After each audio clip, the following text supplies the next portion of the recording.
નમસ્કાર વિદ્યાર્થી મિત્રો, ધોરણ 11ના વિભાગ 2માં ચેપ્ટર નંબર 2 કંપની સેક્રેટરીમાં લેક્ચર 2માં હું આપનું હાર્દિક સ્વાગત કરું છું. મિત્રો, ગયા લેક્ચરમાં આપણે કંપની સેક્રેટરીના ગુણો વિશે અભ્યાસ કર્યો હતો. ત્યારબાદ સેક્રેટરીની જે લાયકાતો છે એની આછી એવી સમજ, એના મુદ્દાઓ આપણે જોયા હતા. હવે એ મુદ્દાઓ જે છે એ આપણે ડિટેલમાં જોવાના છે કે સેક્રેટરીમાં કઈ કઈ લાયકાતો હોવી જરૂરી છે. મિત્રો, ગયા લેક્ચરમાં આપણે એના કયા કયા ગુણો છે એના વિશે ખૂબ સરસ અભ્યાસ કર્યો હતો. તો હવે એની લાયકાતોમાં આપણે ફર્સ્ટ જે એની લાયકાત છે એ શૈક્ષણિક લાયકાત. મિત્રો, સેક્રેટરી એ કંપનીની એવી વ્યક્તિ છે કે જેના ઉપર આખી કંપનીનો વહીવટ હોય છે. તો સ્વાભાવિક છે કે એ વ્યક્તિ છે એ શૈક્ષણિક તો હોવી જ જોઈએ. અને બીજું કે એ કંપની વિશેનું ટોટલી જ્ઞાન ધરાવતી હોવી જોઈએ. જે કંપની સેક્રેટરી CS કરીને જે એક અભ્યાસક્રમ એજ્યુકેશન ફિલ્ડમાં આવે છે, તો એ કંપની સેક્રેટરીનો આખો એક કોર્સ છે, એક ડિગ્રી છે CSની. તો એનાથી એ જાણકાર હોવો જોઈએ, ડિગ્રી હોવી જોઈએ. બીજું કે એને કાયદાને લગતું પણ જ્ઞાન હોવું જોઈએ. સેક્રેટરી પાસે institute of company secretary of ઇન્ડિયાનું પ્રમાણપત્ર હોવું જોઈએ. મિત્રો, આમાં અંડરલાઇન કરજો કે સેક્રેટરી પાસે કયું પ્રમાણપત્ર હોવું જોઈએ. તો કે institute of company secretary of ઇન્ડિયાનું પ્રમાણપત્ર હોવું જોઈએ. તો જ સંચાલક મંડળ છે એ સેક્રેટરી તરીકે એની નિમણૂક કરી શકે. એટલે કે આ ક્વોલિફિકેશન એની પાસે હોવી જોઈએ. બીજી રીતે કહીએ તો કંપની ધારાની જે જોગવાઈ છે એ જોગવાઈ મુજબ એ સેક્રેટરી હોવું જોઈએ. અને આ ઉપરાંત જે કાયદાઓ છે, ડિગ્રીઓ છે, તેને દસ્તાવેજો બનાવવામાં અને કરાર ઘડતરમાં મદદરૂપ થાય છે. એટલે કે એની પાસે જે અધર ડિગ્રીઓ હશે તો એ દસ્તાવેજો બનાવવા માટે એને કરાર ઘડતરમાં એને મદદરૂપ થશે. ત્યાર પછી સેકન્ડ છે હિસાબી વ્યવસ્થાનું જ્ઞાન. હવે સ્વાભાવિક છે કે મિત્રો, કંપની જેવી મોટી કંપની હોય, પછી રાષ્ટ્રીય હોય, બહુરાષ્ટ્રીય હોય કે કોઈ નાની કંપની હોય, તો હિસાબો તો એમાં રાખવામાં આવતા જ હોય છે. પછી કોઈ પણ ધંધો હોય તો એમાં હિસાબો તો જરૂરી છે. તો આ તો જે છે એ કંપનીનો હિસાબ છે. તો જે કંપનીના હિસાબો એકદમ વ્યવસ્થિત રખાય અને કાયદા મુજબ રખાય. કારણ કે કંપની ચલાવવા માટે કંપની ધારાની જોગવાઈ મુજબ જ એ કંપની ચલાવવામાં આવે છે. એટલે કંપની ધારાની જોગવાઈમાં જે કાયદાઓ આપેલા છે એ કાયદાથી એ જાણકાર હોવો જોઈએ. અને એ જે હિસાબો લખે છે એ કાયદા અનુસાર લખાવા જોઈએ. અને બીજું કે સમયસર એનું ઓડિટ થવું જોઈએ. તો એ કોની ફરજ છે? તો કે સેક્રેટરીની. તેમજ જે કંપનીના માલિકો, જે શેરહોલ્ડરો છે, તો વરસ પૂરું થઈ એની સામે વાર્ષિક હિસાબો રજૂ કરવામાં આવે છે. તો એ રજૂ કરી શકે એ માટે કેપેબલ હોવો જોઈએ. અને આ બધું ક્યારે શક્ય બને? તો જ્યારે એને હિસાબી વ્યવસ્થાનું જો એને પ્રાથમિક જ્ઞાન હશે તો જ આ પોસિબલ બનશે. એટલે કે એને એકાઉન્ટને લગતું, ઓડિટને લગતું ટોટલી જ્ઞાન હોવું જોઈએ. નેક્સ્ટ જોઈએ કાર્યાલય સંચાલનનું જ્ઞાન. હવે મિત્રો, સેક્રેટરી એવી વ્યક્તિ છે કે કંપનીનો જે કાર્યભાર છે એ પોતે સંભાળે છે. એટલે કાર્યાલયનો જે વડો જો આપણે એને કહી શકીએ, તો વડો જો કહીએ તો સેક્રેટરી છે એ કાર્યાલયનો સૌથી મેઇન મુખ્ય અધિકારી કે મુખ્ય વડો આપણે એને કહી શકીએ. તો હવે કાર્યાલયમાં તો ઘણા બધા કામો હોય, બરાબર. તો એ કામોની યોગ્ય એ કાર્યોની ફાળવણી થઈ શકે.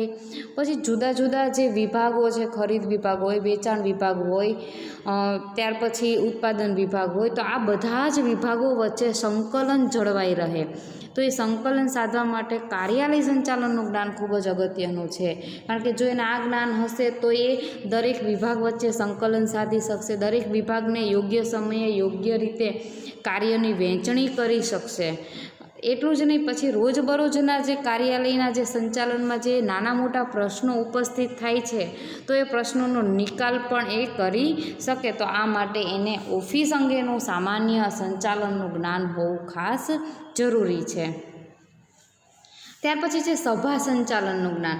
મિત્રો, સેક્રેટરી એવી વ્યક્તિ છે કે એણે ઘણા બધા પક્ષકારો સાથે મળવાનું થતું હોય છે અને ઘણા બધા સાથે કરારો કરવાના થતા હોય, સભાઓ યોજવાની થતી હોય, બરાબર. તો એ સભાઓમાં કોની સભાઓ યોજવાની થાય? સભાઓ એટલે કે મિટિંગો બોલાવી, એમાં જે કોઈ પ્રશ્નો છે રજૂ કરવામાં આવે છે, પ્રશ્નોનું નિરાકરણ કરવામાં આવે છે. જે સંચાલક મંડળ હોય કે શેરહોલ્ડરો સમક્ષ અમુક પ્રશ્નો કે અમુક ઠરાવો મૂકવામાં આવતા હોય છે, તો આ બધું સભામાં થાય છે. તો કંપની સેક્રેટરી છે એ સંચાલક મંડળ હોય, શેરહોલ્ડરો હોય, ડિબેન્ચર હોલ્ડરો હોય, લેણદારો હોય, આ બધાની સમયસર સભાઓ બોલાવવી, એ લોકોને એ સભા માટેની જાણ કરવી, એ માટેનો એ સભા કઈ રીતે, ક્યારે ને કેટલા સમયની બોલાવવી, કોને એમાં આમંત્રણ આપવું, એ માટેનો એને એજન્ડા તૈયાર કરવો. ત્યાર પછી સભા પૂરી થયા પછી સભાની નોંધ રાખવી, કેટલા સમયની મિટિંગ છે એ મિનિટનો સમય નોંધવો.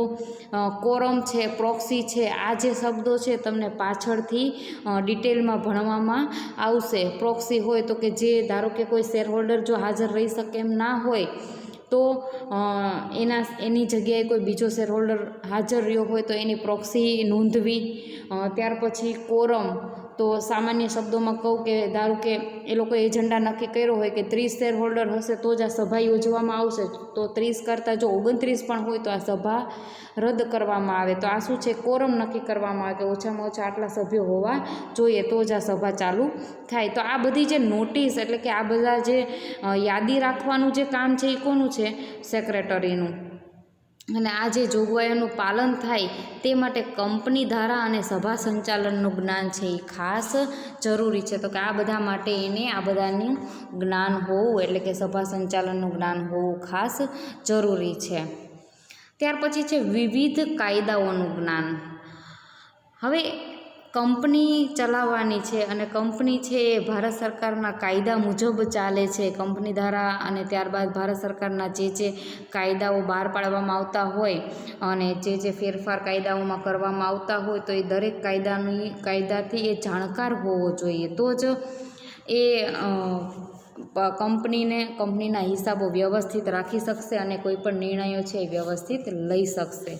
તો વર્તમાન સંસ્કૃતિમાં જે સેક્રેટરી પાસે વિવિધ કાયદાઓનું જ્ઞાન હોવું ખૂબ જ જરૂરી છે, તો જ એ કંપનીનું સંચાલન અસરકારક રીતે કરી શકે.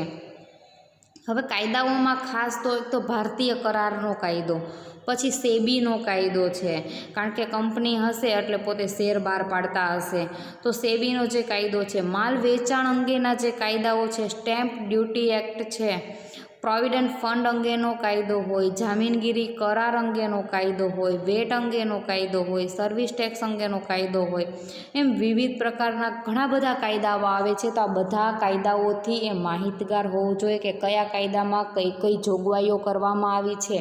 તો એ બધી જ જવાબદારી એની સેક્રેટરીની હોય છે. એટલે એટલા માટે સેક્રેટરી પાસે બધા જ કાયદાઓનું જો જ્ઞાન હોય તો એ પોતાનું કામ છે એ કાર્યક્ષમ રીતે અને સરળ રીતે કરી શકે અને કોઈ પણ જાતની એને કાનૂની મુશ્કેલીઓ જો આવતી હોય કંપની ઉપર તો પણ એને દૂર કરી શકે, કારણ કે એનું સોલ્યુશન પણ એને ખબર હોવી જોઈએ કે ભાઈ જો કદાચ આ પ્રોબ્લેમ આવશે તો એ કઈ રીતે એ મુશ્કેલીઓથી દૂર રહી શકે.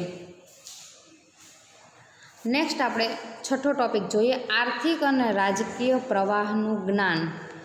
મિત્રો, સેક્રેટરીને એવું નથી કે ફક્ત કંપનીનું જ જ્ઞાન હોવું જોઈએ, એને આર્થિક અને રાજકીય પ્રવાહનું જ્ઞાન પણ હોવું જોઈએ, કારણ કે કંપની જે છે ને એક સમાજમાં છે, એક સમાજનો જ એક ભાગ છે, સમાજનું જે એક અસ્તિત્વ છે, બરાબર. એટલે કંપની છે એને આ સમાજના જે લોકો છે એ લોકો સાથે જ વ્યવહારો કરવાના હોય છે અને સમાજના જે પક્ષકારો છે એ આ કંપની સાથે સંકળાયેલા હોય છે, કારણ કે જે શેર હોલ્ડરો છે, ડિબેન્ચર હોલ્ડરો છે, આ બધા કોણ છે? તો કે સમાજના જ વ્યક્તિઓ છે અને એ કંપની સાથે સંકળાયેલા છે, બરાબર. બરાબર, એટલે એને આર્થિક અને રાજકીય જે ઉથલપાથલો થાય છે એનાથી એ માહિતગાર હોવો જોઈએ. એટલે કે સેક્રેટરી છે જે વર્તમાન પ્રવાહો છે એ વર્તમાન પ્રવાહોથી એ માહિતગાર હોવો જોઈએ. અને પલટાતા જે પ્રવાહો છે, બરાબર, રાજકીય પ્રવાહો જે ઉથલપાથલો થાય છે તો એ દરેકથી એ વાકેફ હોવો જોઈએ, માહિતગાર હોવો જોઈએ. તો સંચાલક મંડળને જાણ કરી માર્ગદર્શન આપી કંપની માટે લાભદાયી પરિસ્થિતિનું નિર્માણ કરી શકે. જો એ આ બધાથી માહિતગાર હશે તો ભવિષ્યમાં કંપની ઉપર શું અસર પડશે તો એનું એને અંદાજ આવી જાય છે. એટલે કે આ બધાની જાણ એ તરત જ, જે બદલાતા પ્રવાહો છે એની જાણ એ તરત જ કંપનીના જે સંચાલક મંડળ છે એને એ કરી શકે છે, અને એ માટેનું એ માર્ગદર્શન એ સંચાલક મંડળને આપી શકે છે. સમાજમાં જે પ્રવર્તમાન આર્થિક અને રાજકીય પ્રવાહો કંપનીને ચોક્કસપણે અસર કરે છે, કારણ કે આર્થિક અને રાજકીય જે કંઈ ફેરફારો થાય છે બાહ્ય, એ તરત જ કંપનીને અસર કરતા હોય છે. સાંપ્રત સમસ્યાઓનું જ્ઞાન. હવે સેક્રેટરી છે એ વર્તમાન પ્રવાહો અને સાંપ્રત સમસ્યાઓથી માહિતગાર થવું ખૂબ જ આવશ્યક છે, કારણ કે આ જે સમસ્યાઓ છે એ કંપનીના વિકાસ ઉપર અસર કરે છે.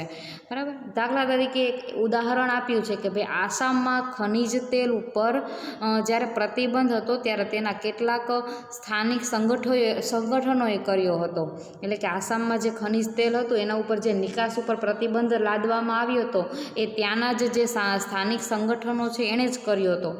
તો આ જે છે એનો અણસાર પણ સેક્રેટરીને અગાઉથી જ આવી જવો જોઈએ કે જે કોઈ નિર્ણયો લે છે તો ભવિષ્યમાં કંપની ઉપર એની શું અસર થશે, કંપનીએ કઈ કઈ સમસ્યાઓનો સામનો કરવો પડશે, તો એનો અણસાર તેને પહેલેથી જ આવી જવો જોઈએ. એટલે કે સાંપ્રત સમસ્યાની ઊભી થયેલી પરિસ્થિતિ અનુસાર સેક્રેટરી સંચાલક મંડળને માર્ગદર્શન આપીને ભવિષ્યમાં ઊભી થનારી સમસ્યા સામે અગમચેતી રાખી શકે. એટલે કે અગાઉથી જાણ કરી શકે કે ભવિષ્યમાં આવી પણ પરિસ્થિતિ બની શકે છે.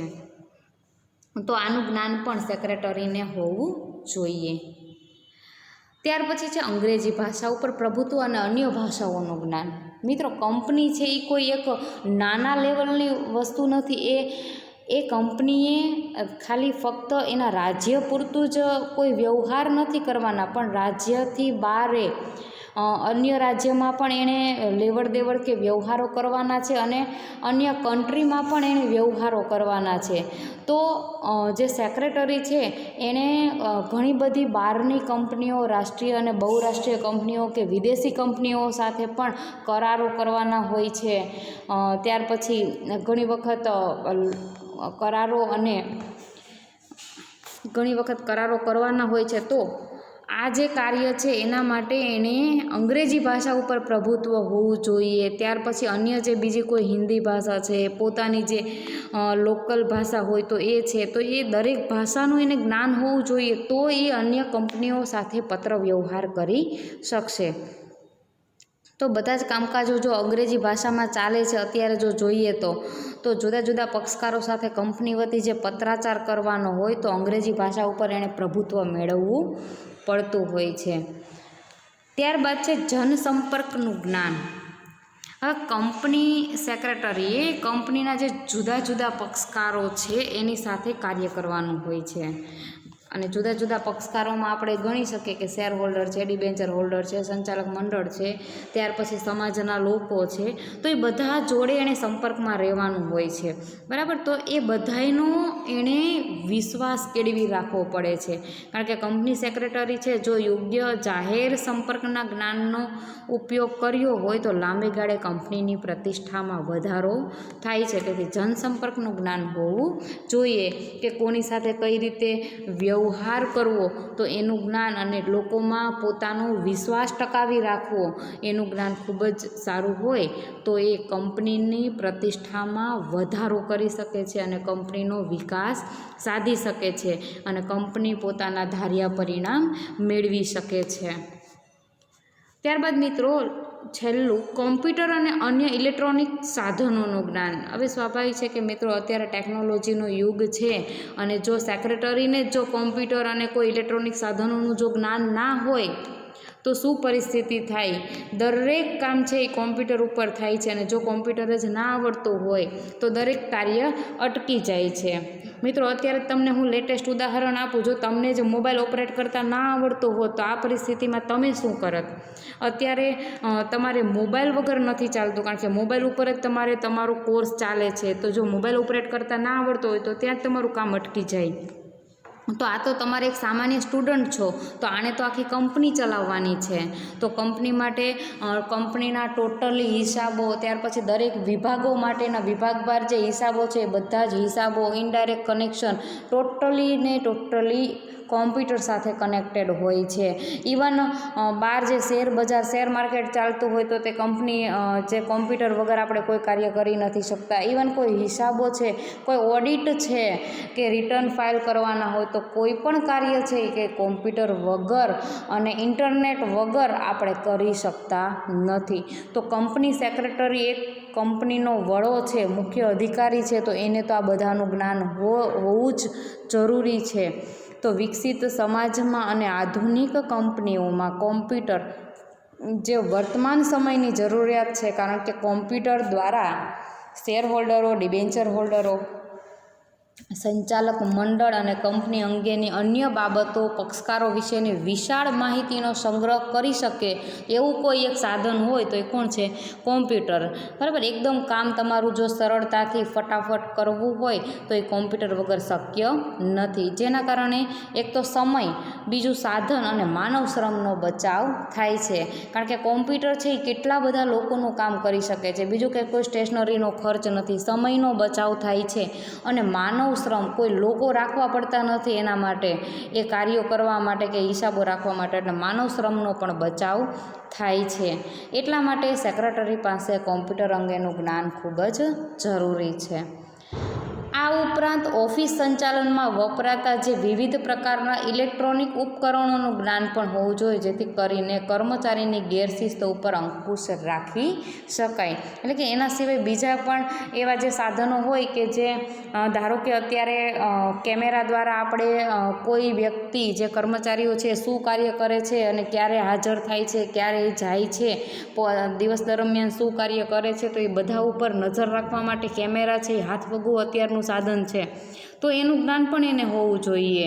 બરાબર. લોકેશન છે, આ તે ટોટલ ઇલેક્ટ્રોનિક ઉપકરણોનું જે અધર જે ફેસિલિટી છે એનું જ્ઞાન એને હોય તો એ કર્મચારીઓ ઉપર ઓફિસમાં બેઠા બેઠા પણ અંકુશ રાખી શકે છે.